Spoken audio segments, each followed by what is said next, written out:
नमस्कार, आज म तपाईँहरूलाई AutoCAD प्लान चाहिँ कसरी छिटो छरितो बनाउन सकिन्छ भन्ने कुरा सिकाउने छु हो। त्यसको लागि चाहिँ मैले एउटा प्लान अघि देखाएँ जुन चाहिँ 18 16 त्यो डाइमेन्सन थियो। त्यसको लागि चाहिँ मैले युनिट चाहिँ 12 फिटमा युनिट सेट गरेको भएर 12 इन्चमा लगेँ।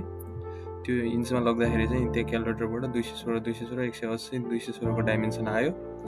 त्यसको लागि तलको प्लानको डेप्थ जुन चाहिँ मैले ग्रिड तयारी गरिसकेँ डाइरेक्ट एकदम सिम्पल वेबाट तल र माथिको काटेँ। माथिकोलाई चाहिँ मैले त्यहाँबाट 4 फिट अफसेट गरिदिएँ। 4 फिट अफसेट गरेर त्यसलाई पनि फेरि म्याच प्रप गरिदिएँ पहिलेको लेयरमा। अनि YQArch भन्ने एउटा कमान्ड युज गरेर चाहिँ मैले एक्सटेरियर वाल बनाइदिएँ 9 इन्च थिकनेस राखेर। YQArch यो कमान्डले चाहिँ डाइरेक्ट अटो वालहरू चाहिँ तयार गर्छ, अटो जेनेरेट हुन्छ जुन चाहिँ थिकनेसको डाइमेन्सन दिन्छ। फेरि स्पेस इन्टर हानेर सेम कमान्डमा YQArch मा 4 इन्च थिकनेस राखेर इन्टेरियर वालहरू तयारी गरेँ। त्यो वालहरू बनिसक्यो, तपाईँहरूले देख्न सक्नुहुन्छ। अब त्यस पछाडि हाम्रो त्यहाँनिर अलिकति माथि वाल चाहिँ अलिकति माथि गएछ, अर्को वालसँग ओभरल्याप भएकोले यो चाहिँ ट्रिम गर्नुपर्ने हुन्छ। हामीले TR कमान्ड युज नगरिकन अब चाहिँ डाइरेक्ट TW भन्ने कमान्ड युज गरेर सबै एकैचोटि फ्यालिदिनेछौँ। यसमा पनि अटोमेटिक ट्रिम हुनेछ। यो चाहिँ सबै एकैचोटि अहिले चाहिँ क्लिन प्लान देख्न सक्नुहुनेछ। अब फेरि पनि AW भन्ने एउटा कमान्ड युज गरेर चाहिँ डाइरेक्ट हामीले विभिन्न किसिमका विन्डोजहरू राख्न सक्छौँ। त्यसको लागि चाहिँ AW मात्र गर्दा चाहिँ एउटा विन्डोज आउँछ। AW इन्टर गर्दाखेरि चाहिँ तपाईँले विभिन्न प्रकारको चाहिँ विन्डोजहरू लिन सक्नुहुनेछ। त्यसमध्ये मैले फेरि पनि विन्डो चेन्ज गरेँ। AW इन्टर गरेर यो विन्डो चाहिँ अटोमेटिक सेन्टर पोजिसनमा बस्नेछ। अब यसलाई तपाईँले मोडिफाई गर्न चाहनुहुन्छ भने चाहिँ नि तलमाथि छाड्न सक्नुहुनेछ। यसलाई स्ट्रेच गर्न पनि मिल्छ, डाइमेन्सन चेन्ज गर्न पनि मिल्छ। मैले चाहिँ अहिले अटोमेटिक त्यसको स्ट्यान्डर्ड जति छ त्यति सेन्टरमा एक्ज्याक्ट राखिदिएँ। अनि यो चाहिँ बाल्कनी टाइपको विन्डो मैले त्यहीँबाट नै AW इन्टर गरेर राखिदिएको। यो पनि डाइरेक्ट भइरहेछ। अब लगभग विन्डो हाल्ने काम पनि भइसक्यो। अब यहाँबाट चाहिँ मैले यसलाई जोडेर यहाँनिर चाहिँ भेन्टिलेसनको एउटा स्पेस बनाउन खोजिरहेको छु। त्यसको लागि चाहिँ DTJ भन्ने कमान्ड युज गरेर यहाँनिर मैले डाइरेक्ट सिलेक्सन टुलबाट भेन्टिलेसन एड गरिदिएको छु, DTJ कमान्ड। त्यसबाट पनि हेर्न सक्नुहुनेछ डाइरेक्ट भेन्टिलेसन तयारी भइसकेको छ। अब यो भेन्टिलेसनभन्दा अगाडिपट्टि मैले दुईवटा सानो सानो खालको विन्डोजहरू राख्न गइरहेको छु। त्यसको लागि चाहिँ मैले यसलाई 2 सेगमेन्टमा भाग गरेर यसलाई फेरि त्यहाँनिर चाहिँ 2 सेगमेन्टमा 2टा भेन्टिलेसन, त्यसको सेन्टरमा चाहिँ मैले सिलेक्ट गरिदिएँ। डाइरेक्ट त्यहीँ मलाई जुन मन लाग्छ त्यही 2टा विन्डोजहरू राखिदिएको छु।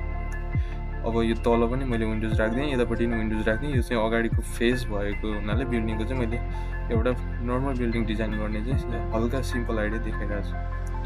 अब मैले AD भन्ने कमान्डबाट चाहिँ मैले विभिन्न किसिमका डोरहरू विन्डोज जसरी नै डोरहरू सिलेक्ट गरेको छु। मैले यहाँनिर एउटा टाइपको स्याम्पल ड्रइङ राखिदिएँ। अब फेरि AD इन्टर गरेर फेरि YS इन्टर गरेर अर्को टाइपको डोरहरू चाहिँ मैले सिलेक्ट गर्दैछु।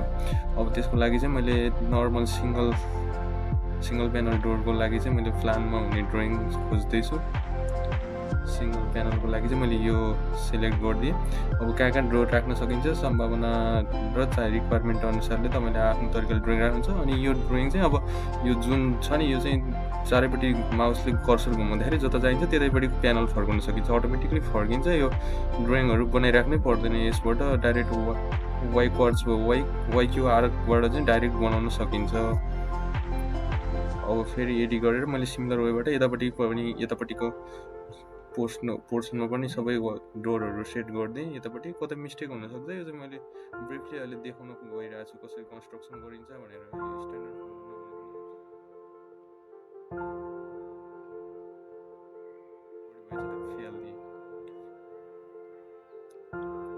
अब स्टेयरको लागि चाहिँ नि मैले स्टेयर सेटअप गर्न लागिरहेको छु। मैले यहाँ कमान्ड डाइरेक्ट हानिसकेको छु, अलिकति भिडियो फास्ट भएको कारणले।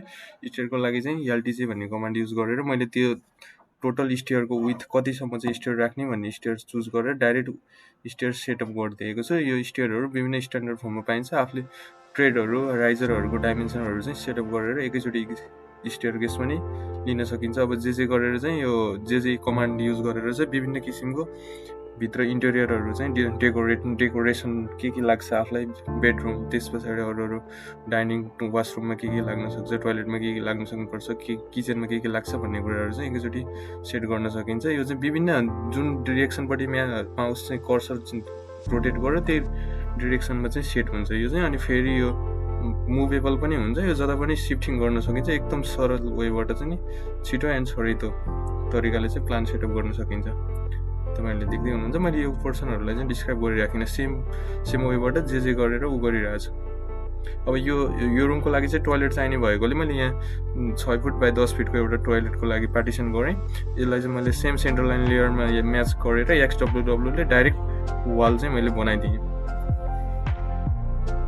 अब यसको लागि यसको लागि पनि फेरि डोर राख्नुपर्ने हुन्छ टोयलेटको लागि। त्यसको लागि TW भन्ने कमान्डबाट र TD बाट डोर एन्ड विन्डो दुइटै राखेर यसलाई चाहिँ मैले भित्र इन्टेरियरमा के लाग्छ टोयलेटमा ती कुराहरू चाहिँ बसाइदिएँ। अब फर्दर भनेको चाहिँ यही टोयलेट सिमिलर वेमा सबै ठाउँमा चाहिने भएको र त्यसलाई नै मैले ब्लक फर्मेटमा लगेर फेरि त्यसैलाई मैले कतै मिरेर कतै कपी गरेर चाहिँ 4 ठाउँमै मैले एट्याच टोयलेट मैले कपी गरिदिएँ।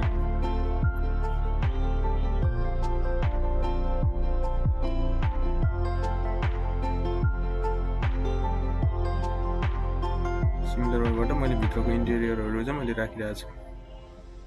जे कमान्ड गरेर चाहिँ यो डाइरेक्ट बसाउन सकिन्छ, केही कठिनै छैन। त्यहाँ भएको आइटमहरूलाई नै जस्ट म्याचिङ गर्ने हो। अब यो स्केलिङ गरिराख्नु पनि पर्दैन, धेरै सजिलो हुन्छ यसको वेबाट। नर्मल्ली हामीले चाहिँ एउटा तानेर स्केलिङ गरिरहेको हुन्थ्यौँ, त्यो गर्दाखेरि चाहिँ धेरै टाइम लाग्ने, टाइम कन्ज्युमिङ। त्यसले गर्दाखेरि चाहिँ धेरै समय पनि लाग्ने, अलिक डिफिकल्ट टफ मेथड भएको हुनाले पनि यसबाट चाहिँ यो YQArchबाट चाहिँ एकदम सजिलो वेबाट चाहिँ बसाउन सकिन्छ यसरी।